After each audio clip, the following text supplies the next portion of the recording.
خد 5 جنيه واديني اي سمكه من اللي انت صيادها دي. مش هينفع والله يا حبيب اخوك، انا بصطاد لمزاجي مش ببيع والله.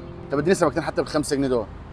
برضه بقول لك والله انا ما ببيع، انا ما ببيعش، انا جاي اقعد هنا شويه، جاي اقعد شويه كده بس ايه افرغ دماغي من اللي الواحد فيه، بس مش اكتر، لكن انا والله ما ببيع. طب انا عايز بس سمكه واحده من دهي بس ب 5 جنيه. طب انت هتعمل بقى ايه؟ انا مش عايز اقول لك الصراحه انا بس. لا الصراحه حلوه، الصراحه راحه. هقول لك على حاجه والله، انا مش معايا غير 15 جنيه كنت جعان عايز اكل، فرحت لاي محل سمك وطلعت ب 5 جنيه مش هيرضى يديني، فقلت اما اجي لحضرتك ممكن تديني ب 5 جنيه سمك وب 10 جنيه اروح اشويه. انت ما معكش فلوس؟ اه مش معايا فلوس.